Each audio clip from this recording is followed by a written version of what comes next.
Bonjour, aujourd'hui nous allons réaliser un nid de Pâques. Alors pourquoi un nid? Parce qu'il est en forme de couronne et on peut y mettre des petits œufs au milieu. Des petits œufs de Pâques. Voilà. Alors qu'est-ce qu'il nous faut comme ingrédient, Aurélie? Alors il nous faut 300 g de farine, 150 g de sucre, 3 œufs, 180 g de beurre, 10 centilitres de lait, un sachet de levure chimique et une pincée de sel. Et pour la décoration, il nous faut du chocolat, à peu près 100 g et 30 centilitres de crème liquide fraîche pour faire un petit glaçage et des petits œufs en sucre pour décorer. Aurélie, on y va, on fait le nid de Pâques. Voilà. En commençant par quoi? Eh bien, on va commencer par mélanger le beurre, le sucre et les œufs. Beurre.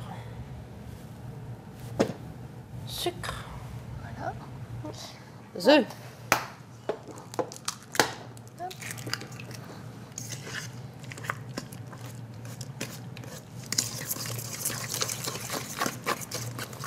Ensuite, on va ajouter la farine.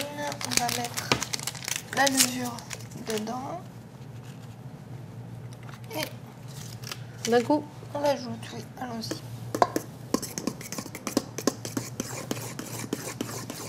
On n'oublie pas notre petite pincée de sel. Et pour finir, on peut ajouter le lait. On a mis notre four à préchauffer à 180 degrés. Toi, pendant que je finis, tu peux beurrer et fariner le moule. Je beurre, je farine, je chemise. Et alors, si on n'a pas un super moule comme ça, est-ce qu'on peut faire un gâteau normal et un trou? Oui, en fait, on prend un moule à manquer et on met un verre, un petit bol retourné au milieu. Ça, hop, on le met au milieu et la pâte va se mettre autour. Quelque chose quand même qui supporte la chaleur. Bon, c'est pas cuit très chaud 180, mais il faut faire attention qu'on ne mette pas un verre qui éclate pendant les cuissons. Ouh.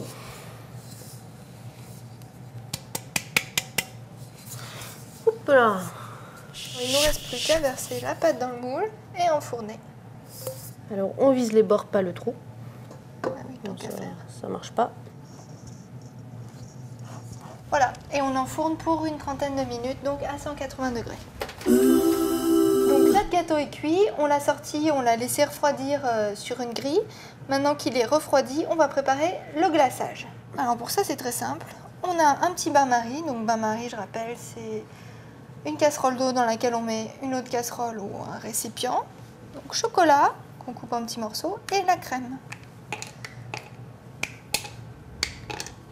On a pris du chocolat noir pâtissier. Voilà, chocolat noir. Après, on peut changer de chocolat si on a envie. Hein. Tu peux mettre la crème. Et la crème. Et maintenant, on fait fondre.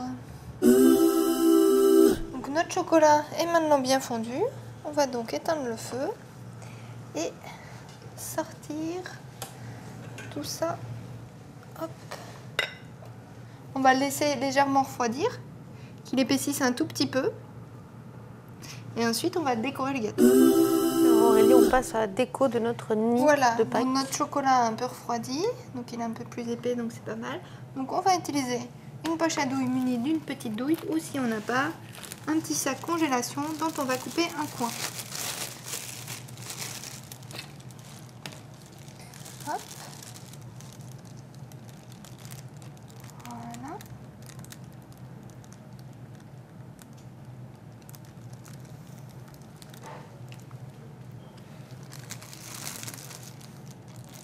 Donc on va tout mettre dans un coin. Et à l'aide d'un petit couteau, par exemple, on va couper le coin. Oula. Attention que tout ne se sauve pas avant. Et on va donc passer à la déco. Donc sous le gâteau, on a mis une petite assiette pour éviter les dégâts. Les dégâts. Hein. Et maintenant, on va donc décorer. On va faire donc des petits. Voilà, des petits. On fait un peu ce qu'on veut. Hein. Si on a envie entièrement de le recouvrir, on peut. On peut. Donc là, c'est un nid zébré. Oui, mais après, regarde, tu vas voir. Tout va se mélanger, il ne sera plus du tout zébré. Voilà. Hop là. Ensuite, il ne nous reste plus qu'à décorer avec des petits œufs. Voilà, on les met comme on veut.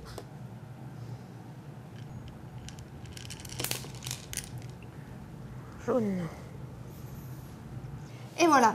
Et donc, si on a envie, on peut aussi garnir le milieu avec un petit peu de petite paille en papier. On peut mettre des gros œufs en chocolat. On peut y rajouter une belle poule en chocolat. Enfin bref. On laisse un peu libre cours à son imagination. On laisse le glaçage prendre. Et après, on sert. Il n'y a plus qu'à se régaler. Joyeuse Pâques.